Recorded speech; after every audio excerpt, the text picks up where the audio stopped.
Hello बच्चों, आप देख रहे हैं स्ट्रिंग फिजिक्स क्लासेस का यूट्यूब चैनल। यहाँ पर हम लोग क्लास 11, 12 आईआईटी नीट से जुड़ी हुई सारी फिजिक्स के सिलेबस को कंप्लीट करेंगे। पिछले क्लासेस के वीडियो में हम लोग वेक्टर डिस्कस कर रहे थे और वेक्टर में हम लोगों ने रिप्रेजेंटेशन ऑफ वेक्टर डिस्कस किया, graphical representation of vector discuss कर लिए थे। आज हम लोग उस पर एक प्रॉब्लम करेंगे। चलिए, मैं एक प्रॉब्लम लेता हूं, मैं फिर से साइड में लिख देता हूं।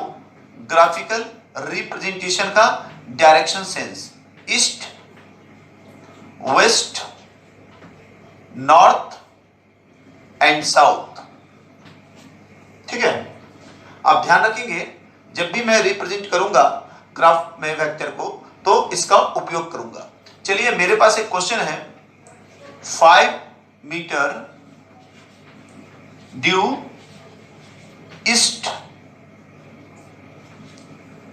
10 metre due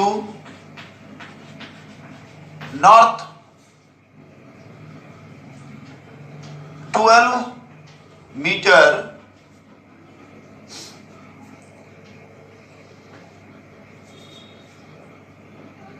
due north east, NE मतलब नॉर्थ ईस्ट, 15 मीटर 30 डिग्री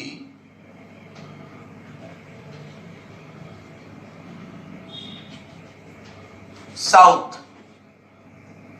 हमें जाना किधर है? South of waste.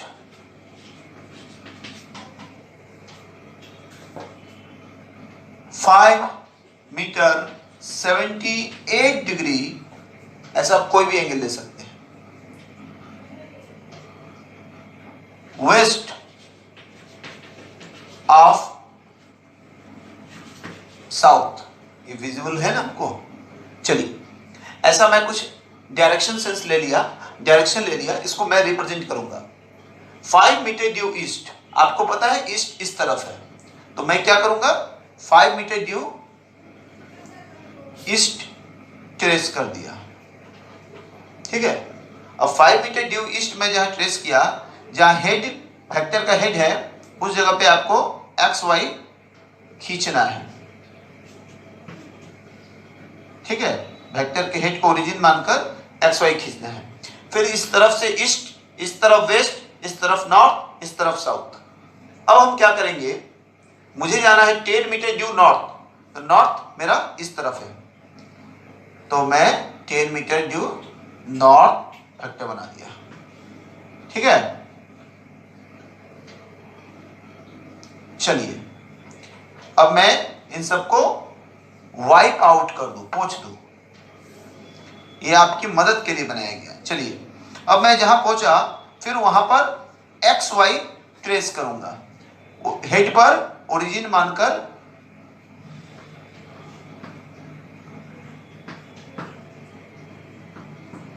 चलिए, अब इस तरफ मेरा ईस्ट, इस तरफ वेस्ट, इस तरफ नॉर्थ, इस तरफ साउथ। तो मुझे अब जाना है 12 metre due north east. North ऐसे है, ईस्ट इस प्रकार है, इन दोनों के बीच 90 डिग्री का एंगल बन रहा है। तो मैं क्या करूंगा, जब इसमें नहीं बताया हुआ है कि किस तरफ कितना एंगल, तो मैं नॉर्थ की तरफ 45 और ईस्ट की तरफ भी 45, यानी इस तरह बना दूंगा। ठीक है, चलिए अब आप इसको भी एक्स वाई को वाइप आउट कर दें, मिटा दें। आप क्या करेंगे? एक्चुअल डायरेक्शन को बनाएंगे पेन से और पेंसिल से एक्स वाई को बनाएंगे ताकि आपको कंफ्यूजन ना हो। अब देखिए, मैं जहां पहुंचा, अब फिर यहां पर एक्स वाई ट्रेस करना पड़ेगा। ठीक है, खींचना पड़ेगा। अब ध्यान दीजिएगा, ये ईस्ट, ये वेस्ट, ये नॉर्थ, ये साउथ। अब मुझे जाना है 15 मीटर 30 डिग्री साउथ। साउथ जाना है, लेकिन एंगल लेना है वेस्ट से, 30 डिग्री साउथ ऑफ वेस्ट। जो फर्स्ट डायरेक्शन होता है उस तरफ आप जा रहे हैं और दूसरा जो डायरेक्शन लिखा हुआ है वहां से एंगल ले रहे हैं, यानी एंगल ले रहे हैं वेस्ट से। वेस्ट ये है और वेस्ट से साउथ की तरफ। ठीक है, वेस्ट से साउथ की तरफ 30 डिग्री। अब ध्यान देंगे ये ऑलरेडी आपके पास 45 डिग्री है, ये ऑलरेडी वेस्ट से, ये आपको लेना है एंगल वेस्ट से, वेस्ट आपका ये है, वेस्ट से साउथ की तरफ जाना है, तो वेस्ट से ऑलरेडी 45 डिग्री बना हुआ है। तो आप क्या करेंगे, आप 30 डिग्री यानी इससे छोटा थोड़ा एंगल लेंगे, ठीक है, मैंने ले लिया, चलिए ये 30 डिग्री छोटा एंगल लिया थोड़ा सा, यानी अब क्या करेंगे, अब मैं जहां पहुंचा, अब यहां पर फिर से एक्स वाई ट्रेस करूंगा, ठीक है। अब मुझे जाना है 5 मीटर 78 डिग्री वेस्ट, वेस्ट की तरफ जाना है, एंगल लेना है साउथ से, वेस्ट ऑफ साउथ, यानी साउथ से, साउथ आपका ये है, साउथ से 78 डिग्री थोड़ा बड़ा एंगल ले लिया वेस्ट की तरफ, ये हुआ डायरेक्शन सेंस, यानी साउथ से वेस्ट, साउथ नीचे है नेगेटिव वाई एक्सिस में और वेस्ट आपको नेगेटिव एक्स एक्सिस की तरफ है। अब ये जितने एक्स वाई बनाया था हम लोगों ने, इसको हम लोग मिटा देते हैं, ये आपके सपोर्ट के लिए, समझने के लिए बनाया गया है।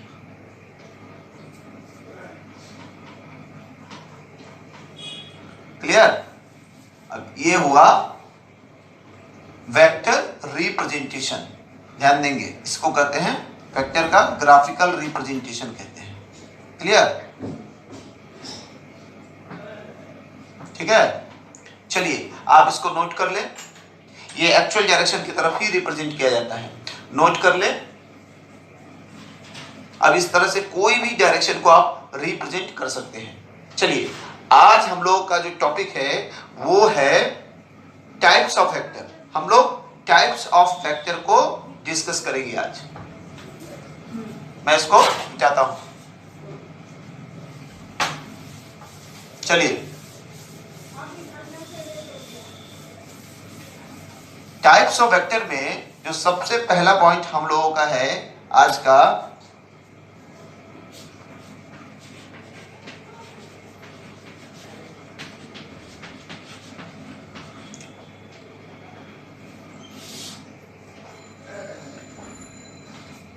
जो फर्स्ट टाइप है दैट इज नेगेटिव वेक्टर, बहुत इंपॉर्टेंट है।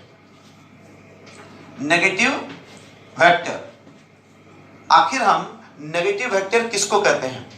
दुनिया में कोई भी चीज ना ही नेगेटिव होता है ना ही पॉजिटिव होता है। हम कुछ एक तरह की चीजों को कहते हैं ये प्लस है, तो उसके विपरीत चीजों को कहते हैं ये माइनस है। कुछ काम करने वाले को कहते हैं अच्छे काम करने वाले लोग हैं, तो उसके उल्टे काम करने वाले को बुरे काम कहते हैं।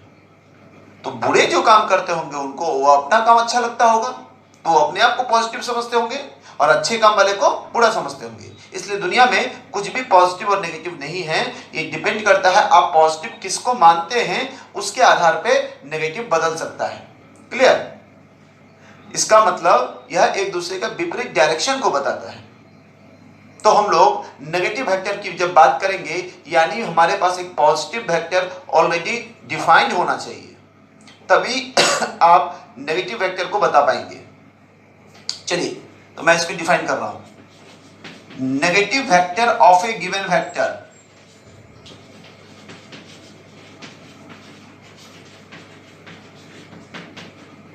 आपको यहां तक विजिबल है? Of A given vector is itself a vector having equal magnitude but act along opposite direction, act along opposite direction as that of the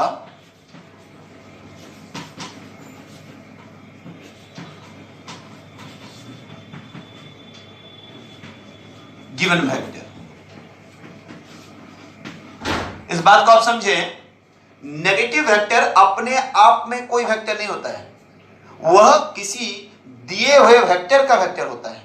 इसलिए मैंने लिखा negative vector of A given vector is itself A vector, यानी अगर कोई दिया हुआ vector है तो तब उसका नेगेटिव वेक्टर होगा, लेकिन नेगेटिव वेक्टर भी वेक्टर है, is itself A vector having equal magnitude, यानी उनके पास उतना ही मैग्नीट्यूड होता है जितना दिए हुए वेक्टर के पास है। अगर दिए हुए वेक्टर का मैग्नीट्यूड 5 यूनिट है तो नेगेटिव वेक्टर का भी मैग्नीट्यूड 5 यूनिट होगा। And act along opposite direction as that of the given vector, यानी दिए हुए वेक्टर का डायरेक्शन अगर पूरब की तरफ है तो नेगेटिव वेक्टर का डायरेक्शन पश्चिम की तरफ होगा। फॉर एग्जाम्पल मैं यहां पर एग्जाम्पल लेता हूं, आप गौर करके ध्यान देंगे। वेक्टर ए इसका equal to 5 metre due east, इसका ग्राफिकल रिप्रेजेंटेशन मैंने ऐसे किया। तो मुझे अगर माइनस वेक्टर ए दिखाना है, ध्यान दीजिएगा, माइनस वेक्टर ए, तो माइनस वेक्टर ए का वैल्यू होगा बस वही 5 मीटर लेकिन ड्यू वेस्ट। क्लियर? और इसका ग्राफिकल रिप्रेजेंटेशन ऐसे होगा, ध्यान दीजिए, ये ईस्ट की तरफ और वो वेस्ट की तरफ। वेक्टर ए का भी मैग्नीट्यूड 5 है, माइनस वेक्टर ए का भी मैग्नीट्यूड 5 ही है, यानी वैल्यू प्लस माइनस नहीं होता है वेक्टर में, वह प्लस माइनस डायरेक्शन बताता है। अगर प्लस पूरा में क्या कहते हैं ईस्ट है तो माइनस वेस्ट होगा, प्लस अगर नॉर्थ है तो माइनस वेस्ट होगा, साउथ होगा, अगर प्लस ही साउथ है तो माइनस नॉर्थ होगा। क्लियर? इसको नोट करें।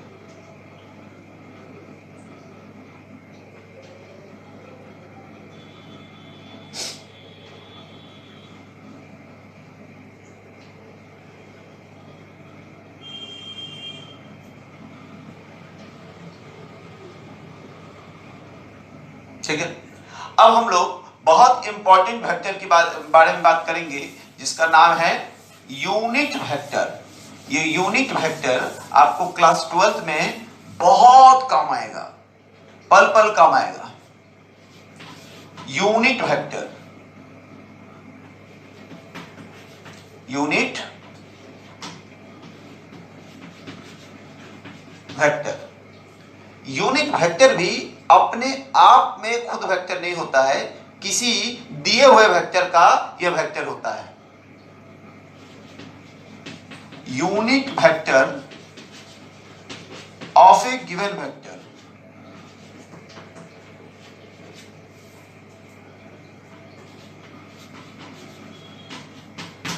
is itself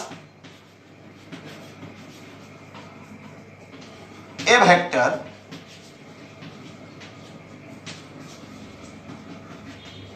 having unit magnitude, यानी इसका वैल्यू यूनिट होता है 1, having unit magnitude। ठीक है, इसका मैग्नीट्यूड 1 होता है। दिए हुए वेक्टर का मैग्नीट्यूड कुछ भी हो, यूनिट वेक्टर का मैग्नीट्यूड 1 होता है। Unit vector of A given vector is itself A vector having unit magnitude but act along same direction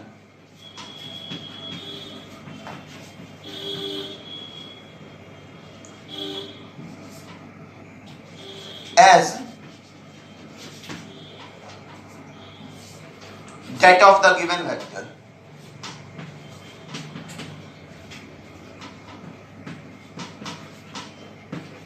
इसका मतलब यूनिट वेक्टर जो होता है उसका मैग्नीट्यूड 1 ही होगा, दिए हुए वेक्टर का मैग्नीट्यूड कुछ भी हो, लेकिन वह उसकी डायरेक्शन उसी तरफ होगा जिस तरफ दिए हुए वेक्टर का डायरेक्शन होता है।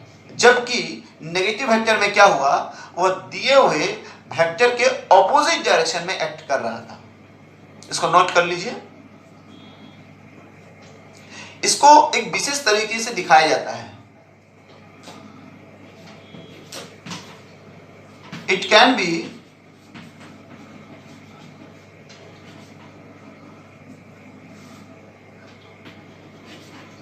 represented by putting a cap or hat। ध्यान दीजिए किसको बोल रहे हैं कैप और हैट, मैंने ब्रैकेट में लिख दिया। ओवर द अल्फाबेट,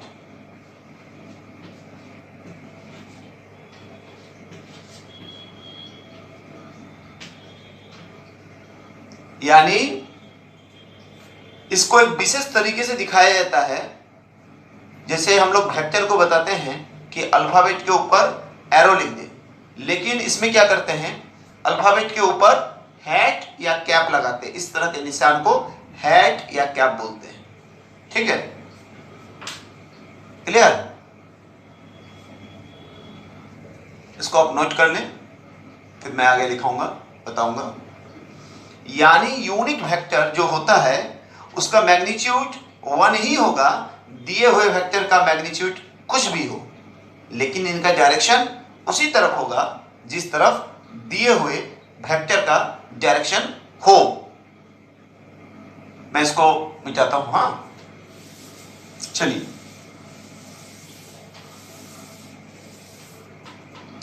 बच्चों यहां ध्यान देंगे। मैं फॉर एग्जाम्पल दे रहा हूं।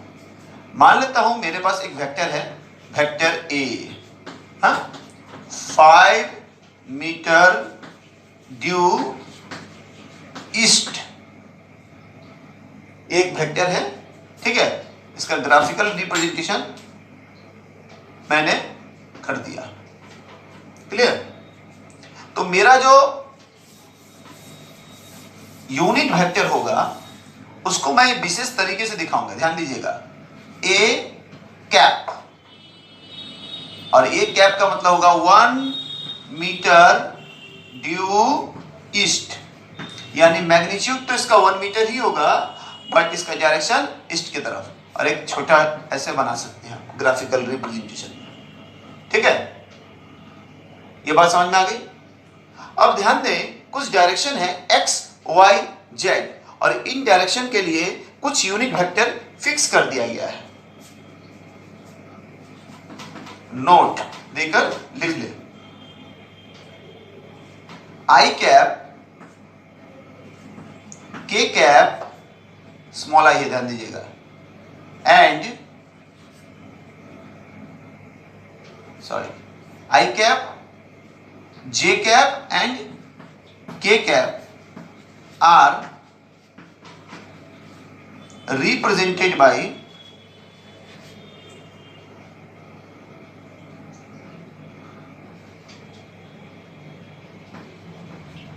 unit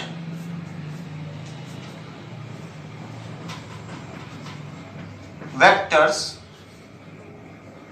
along x, y and z axis respectively।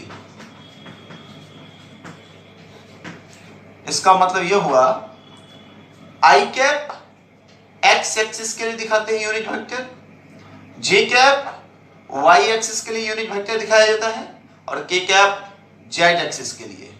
Axis को मैंने यहां एक्सिस लिखा है क्योंकि एक्सिस का प्लूरल एक्सिस होता है। क्लियर? चलिए इसको नोट डाउन कीजिए।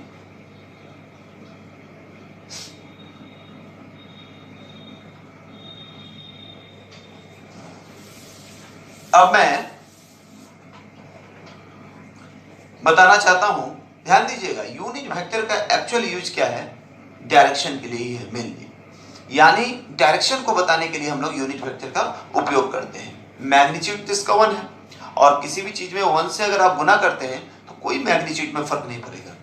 तो आप ऐसे यहां लिख सकते हैं, vector A is equal to, ध्यान दीजिएगा, mod of vector A. Mod of vector A मतलब इसका मैग्नीट्यूड, हमने रिप्रेजेंटेशन ऑफ वेक्टर में पढ़ाया है, इनटू ए कैप। ध्यान दीजिए, अगर वेक्टर ए में क्या है, मैग्नीट्यूड एंड डायरेक्शन, तो उनका मैग्नीट्यूड अगर मॉड वेक्टर ए है तो उसमें अगर हम ए कैप से गुना करते हैं तो ए कैप का वैल्यू तो 1 है, तो वो उस वेक्टर में मैग्नीट्यूड में कोई बदलाव नहीं कर पाया, लेकिन डायरेक्शन दे दिया। इससे क्या होगा, ये बहुत इंपॉर्टेंट रिलेशनशिप है।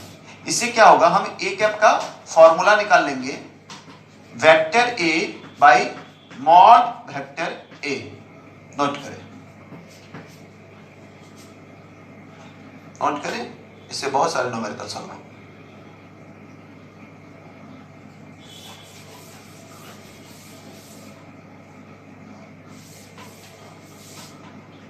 ठीक है,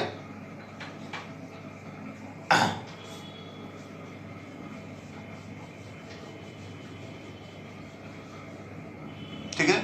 अब ध्यान दीजिए, मैंने ये तो लिख दिया। अब समझिए, किसी भी वेक्टर जो होगा उसका कंपोनेंट x में हो सकता है, y में हो सकता है, z में हो सकता है। तो किसी वेक्टर को 3 कंपोनेंट्स के रूप में लिखा जा सकता है। Any vector a can be written as, किसी वेक्टर a को लिखा जा सकता है vector a is equal to ax I plus ay j plus az k। यानी ax क्या है, वेक्टर i का x कंपोनेंट, ay क्या है, वेक्टर a का y कंपोनेंट, az क्या है, वेक्टर a का z कंपोनेंट। क्लियर? और मैं उनके साथ i जोड़ दिया x के लिए, j लगा दिया y के लिए, और k लगा दिया z एक्सिस के लिए, z डायरेक्शन के लिए। चलिए अब इसको नोट डाउन करें, ये बहुत इंपॉर्टेंट है। इसके बाद हम लोग बात करेंगे next types of vector, that is equal vector. चलिए,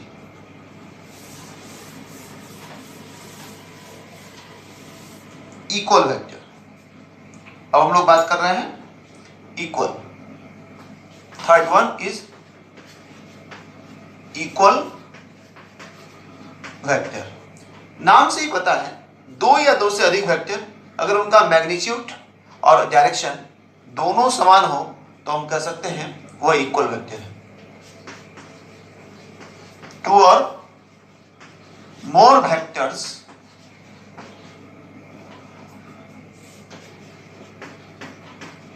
having equal magnitudes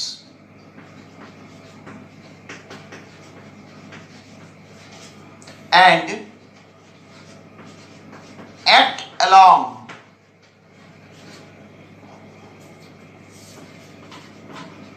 same direction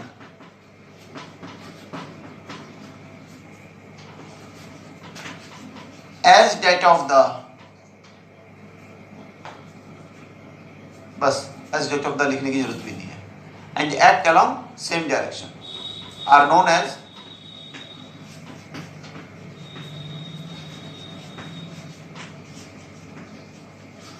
equal vectors. हम लोग क्या कहते हैं उनको, इक्वल वेक्टर कहते हैं। क्लियर?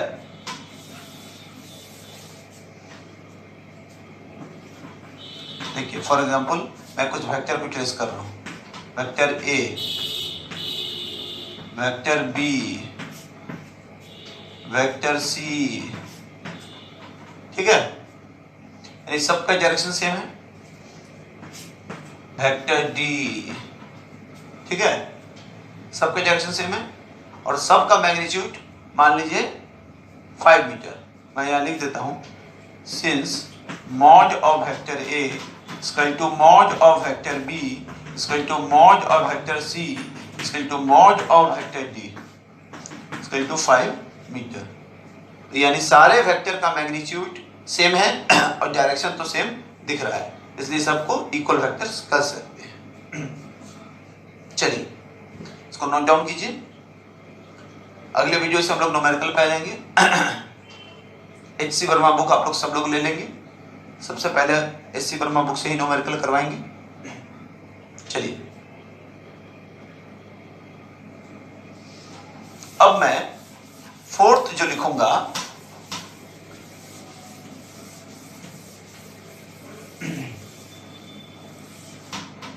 चलिए बच्चों, अब हम लोग का नेक्स्ट वेक्टर है पैरेलल और कोलिनियर वेक्टर। याद रखेंगे फिजिक्स में पैरेलल या कोलिनियर का सेम मीनिंग होता है, जबकि ऑर्डिनरी मैथमेटिक्स में इन दोनों का मीनिंग अलग अलग होता है। यानी वेक्टर अलजेब्रा में पैरेलल या कोलिनियर का मतलब होता है सेम डायरेक्शन, टू और more vectors act along same direction irrespective of their magnitudes. यानी उनका मैग्नीट्यूड कुछ भी हो, दो या दो से अधिक वेक्टर, उनका मैग्नीट्यूड कुछ भी हो, उनका डायरेक्शन अगर सेम है तो हम कहेंगे वो पैरेलल वेक्टर है या कोलिनियर वेक्टर है। ध्यान देंगे, आप लोग इसको नोट करेंगे, ठीक है।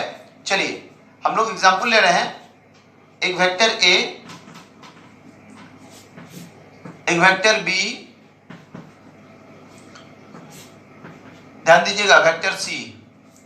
ऑर्डिनरी मैथमेटिक्स के हिसाब से ये दोनों कोलिनियर नहीं हो सकता है, ए और सी, लेकिन वेक्टर अलजेब्रा के हिसाब से वेक्टर ए और वेक्टर सी पैरेलल है। क्यों? क्योंकि सेम डायरेक्शन में है। कोलिनियर भी है क्योंकि सेम डायरेक्शन में है। यहाँ पैरेलल का भी मतलब वही है, कोलिनियर का भी मतलब वही है। इन सब का मैग्नीट्यूड कुछ भी हो, बराबर हो भी सकता है, नहीं भी हो सकता है। अगर पैरेलल वेक्टर बराबर हो जाए मैग्नीट्यूड में तो उनको मैं इक्वल वेक्टर ही कहूंगा, ठीक है। ध्यान लिख देता हूं मैं यहां पर, इफ पैरेलल और collinear vectors having same magnitude, अगर पैरेलल या कोलिनियर वेक्टर के पास सेम मैग्नीट्यूड हो जाए then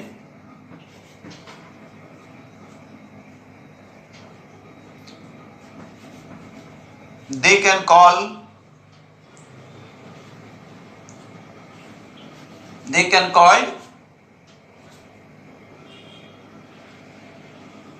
equal vectors, equal vectors। यानी अगर दिख रहा है ना आप लोग को, हाँ, अगर पैरेलल या कोलिनियर वेक्टर के पास मैग्नीट्यूड भी सेम हो जाए तो हम उनको इक्वल वेक्टर कहेंगे। क्यों? क्योंकि इक्वल वेक्टर में मैग्नीट्यूड भी सेम होता है, डायरेक्शन भी एक ही तरफ होता है। यहां पर सिर्फ डायरेक्शन एक तरफ होता है। पैरेलल या कोलिनियर वेक्टर में सिर्फ डायरेक्शन सेम डायरेक्शन में होता है, मैग्नीट्यूड कुछ भी हो।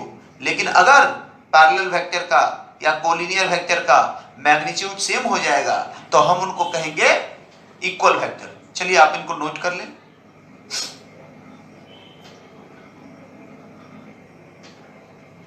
अब हम लोग बहुत ही इंपॉर्टेंट वेक्टर पर डिस्कस करेंगे। वीडियो को पॉज करके भी आप लोग नोट कर सकते हैं। अब हम लोग बहुत ही इंपॉर्टेंट वेक्टर पर बात करेंगे जिसका नाम है को initial vector.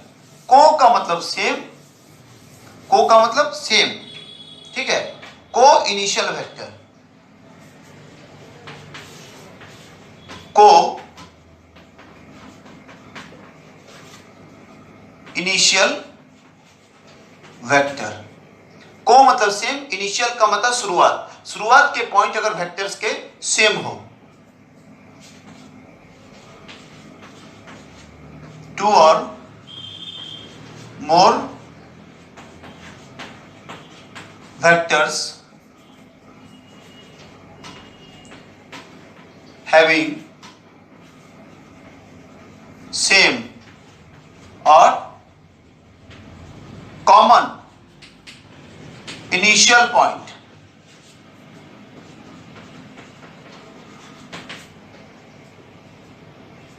are known as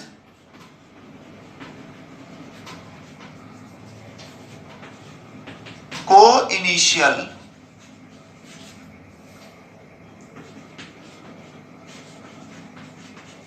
vectors. ऐसे वेक्टर को हम लोग क्या कहते हैं? को इनिशियल वेक्टर, यानी दो या दो से अधिक वेक्टर जिनका स्टार्टिंग पॉइंट सेम है।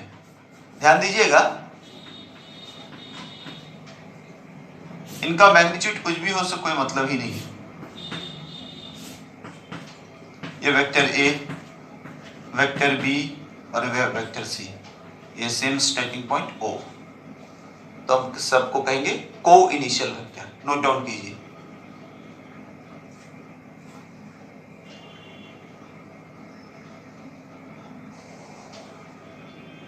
थ्योरी बहुत इंपॉर्टेंट है, आप लोग इसको नोट करेंगे, समझेंगे, कुछ याद भी करेंगे। ठीक है, चलिए अब हम लोग इसको मिटाते हैं और अब हम लोग बात करेंगे को प्लानर वेक्टर। इसमें भी को लगा हुआ है, यानी को प्लानर वेक्टर का मतलब होगा, को मतलब सेम, प्लेन का मतलब सतह, टू डायमेंशनल को कहते हैं प्लेन। ठीक है, को प्लानर वेक्टर्स, टू और more vectors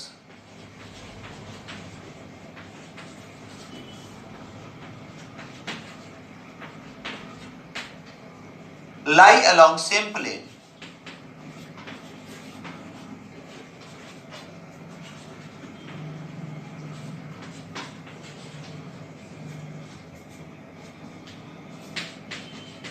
Are known as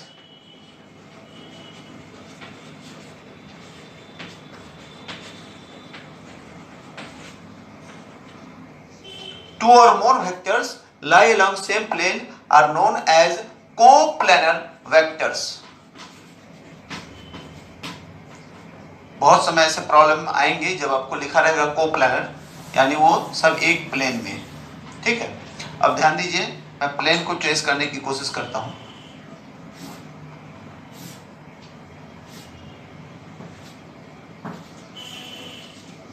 मान लीजिए एक्स एक्सिस, ये वाई और ये जेड। ठीक है, तो ये एक प्लेन हो गया, एक्स वाई प्लेन। ये एक्स वाई प्लेन हो गया, एक सतह। ठीक है, इस सतह पर मान लीजिए मैं कुछ वेक्टर ले लेता हूं।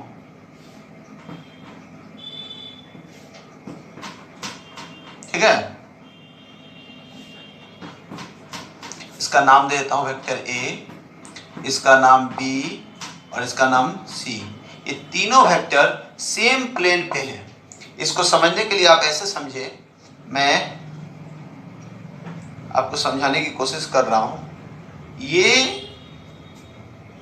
ध्यान दें, ये एक्स, ये वाई और ये जेड, तो ये एक प्लेन हो गया। इस प्लेन पे जितने वेक्टर होंगे सब कोप्लानर। ये भी एक प्लेन हो गया। इस प्लेन पे जितने वेक्टर होंगे सब कोप्लानर। ये भी एक प्लेन हो गया। इस प्लेन पे जितने वेक्टर होंगे सब कोप्लानर। एक एक्सिस से लाइन बनता है, दो एक्सिस से प्लेन बनता है और तीन एक्सिस से वॉल्यूम बनता है। याद रखेंगे, थ्री डायमेंशन। ठीक है, यानी कोप्लानर वेक्टर, को मतलब सेम प्लेन में होने वाले वेक्टर। ठीक है, ये सारे वेक्टर एक्स वाई प्लेन में। नोट डाउन कीजिए। चलिए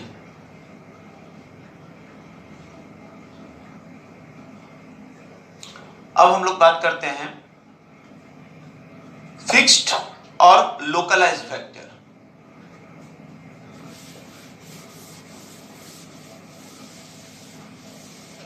ये 6 नंबर हो गया, 5 नहीं था, 6। अब हम लोग बात करेंगे 7, फिक्स्ड और localised vector.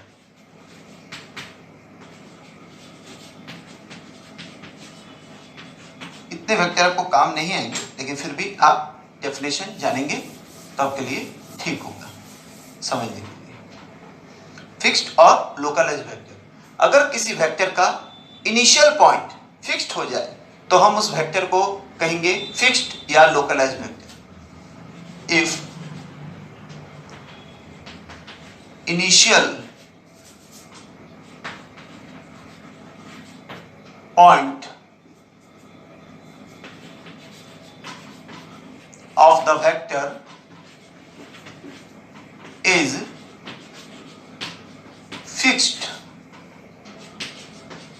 then it is known as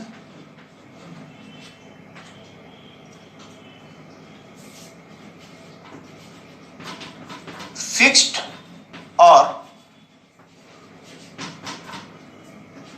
localized vector.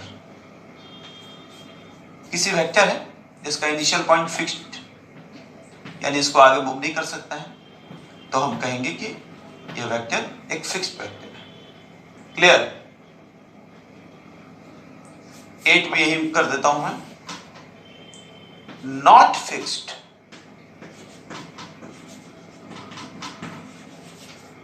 और नॉन लोकलाइज्ड वेक्टर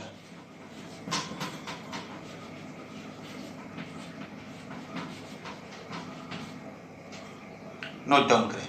अगर किसी वेक्टर का इनिशियल पॉइंट फिक्स्ड नहीं है तो हम कहेंगे वह वेक्टर नॉट फिक्स्ड है या non localized vector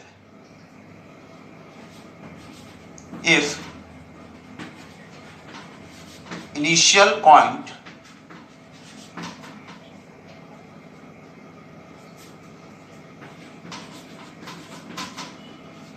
of the vector is not fixed, then it is known as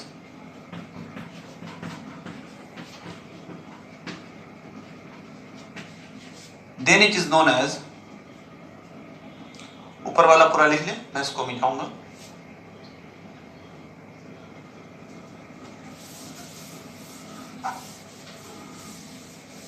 ठीक है, यानी अगर किसी वेक्टर का इनिशियल पॉइंट फिक्स नहीं है तो उसको हम कहेंगे नॉट फिक्स्ड या non localized vector. If initial point of the vector is not fixed then it is known as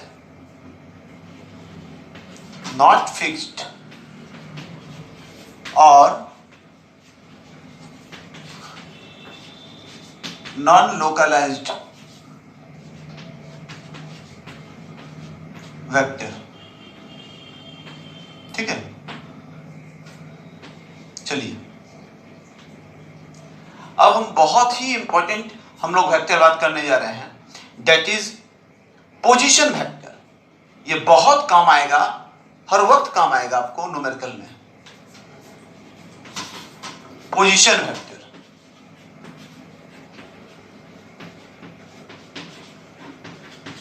position vector बहुत इंपॉर्टेंट वेक्टर है। पोजीशन वेक्टर नाम से ही पता चलता है, अगर कोई वेक्टर किसी पॉइंट के पोजीशन को बताएगा तो हम उस वेक्टर को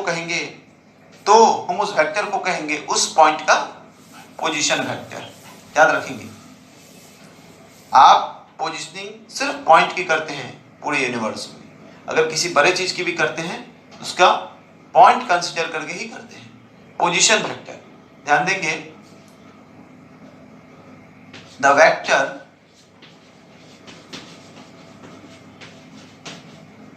which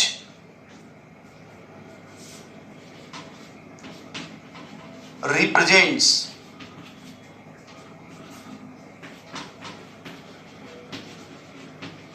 position of any point, the vector which represents position of any point in a space या कार्टेशियन कोऑर्डिनेट सिस्टम, वही चीज है। In space with respect to origin, किसके तुलना में, कहां से बता रहे हैं, विथ रिस्पेक्ट टू ओरिजिन और एनी रेफरेंस पॉइंट। ध्यान दीजिएगा, और any reference point is known as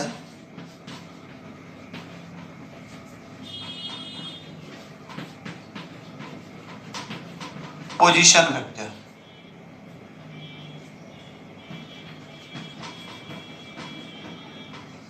यानी अगर कोई वेक्टर किसी पॉइंट के पोजीशन को बताए किसी स्पेस में, वह स्पेस होगा हम लोगों का कार्टेशियन कोऑर्डिनेट सिस्टम, यानी एक कार्टेशियन कोऑर्डिनेट सिस्टम में अगर कोई वेक्टर किसी पॉइंट के पोजीशन को ओरिजिन से बता रहा होगा या एनी रेफरेंस पॉइंट, यानी रेफरेंस पॉइंट आप ओरिजिन के सिवाय भी ले सकते हैं, आप पे डिपेंड करेगा, आपके प्रॉब्लम पे डिपेंड करेगा, ठीक है। तो हम कहेंगे उसको पोजीशन वेक्टर। इसको नोट डाउन कीजिए, मैं इसको ट्रेस करूंगा।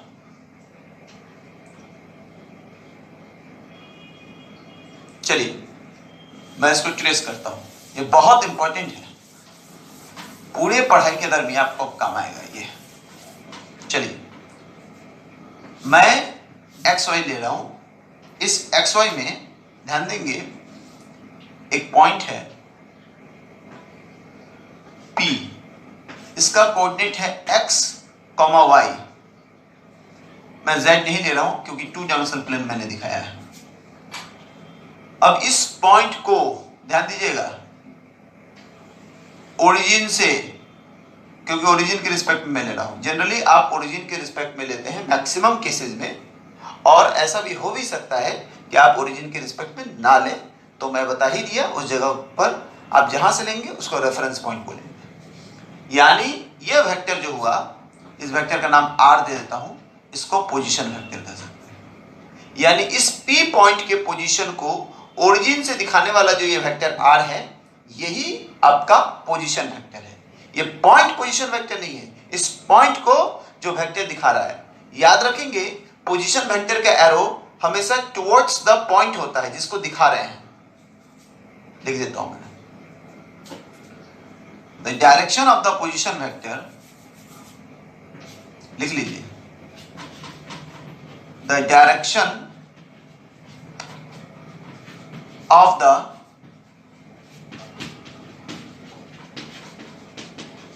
position vector is always towards the point.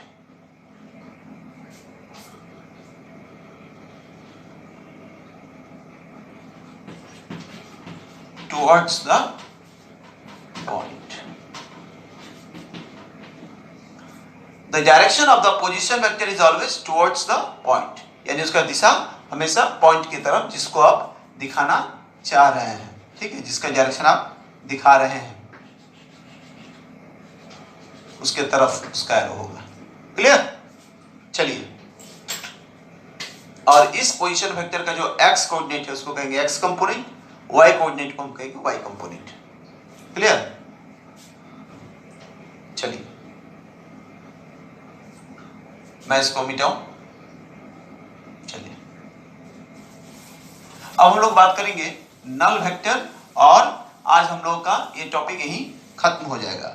Null vector, ध्यान देंगे 10th जो है वो null vector, null vector. Mathematics में नल शब्द का हम लोग यूज करते हैं जीरो के लिए, एम्प्टी के लिए, खाली के लिए, कुछ नहीं होने के लिए, यानी एक ऐसा वेक्टर जिसका मैग्नीट्यूड कुछ नहीं है। तो डायरेक्शन हम लोग किधर भी ले सकते हैं, इसलिए हम कह सकते हैं इसका डायरेक्शन आर्बिट्रेरी होता है, यानी unknown. The vector whose magnitude is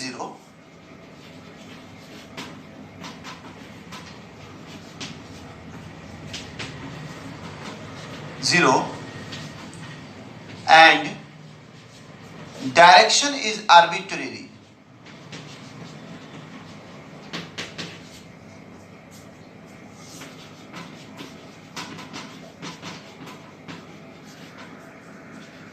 are known as null vector. यानी एक ऐसा वेक्टर जिसका मैग्नीट्यूड 0 है लेकिन उसका डायरेक्शन किसी भी तरफ है, ठीक है, तो उस ऐसे वेक्टर को हम कहेंगे नल वेक्टर। जैसे अगर मैं आकाश हूं, हाँ, तो मेरा डिस्प्लेसमेंट, डिस्प्लेसमेंट एक क्या होता है, वेक्टर होता है। तो अगर मैं रुका हुआ हूं और आपको यह बताना रहे मेरा डिस्प्लेसमेंट यानी डिस्प्लेसमेंट ऑफ आकाश, तो उस केस में वह नल वेक्टर हो जाएगा। क्यों? क्योंकि मैं रुका हुआ हूं, डिस्प्लेस हो ही नहीं रहा हूं, इसलिए मेरा डिस्प्लेसमेंट 0 है। ठीक है। And direction is arbitrary, arbitrary का मतलब होता है अननोन। क्लियर। ये आपके कंप्लीट टाइप्स ऑफ वेक्टर हो गए। ये आपको आपने 2 वीडियो कंप्लीट हमने दिया आपको बेसिक्स ऑफ वेक्टर पर। अब हम लोग जो सबसे इंपॉर्टेंट वीडियो करेंगे उसमें होगा रिजल्टेंट, रेजोल्यूशन और एडिशन ऑफ वेक्टर। यानी ये बहुत इंपॉर्टेंट अगला वीडियो होने जा रहा है, थर्ड वीडियो। तो आप लोग गौर से थर्ड वीडियो को भी देखेंगे पूरा, और कोई भी प्रॉब्लम होगा आप कमेंट बॉक्स में लिख सकते हैं। ठीक है, ओके बाय।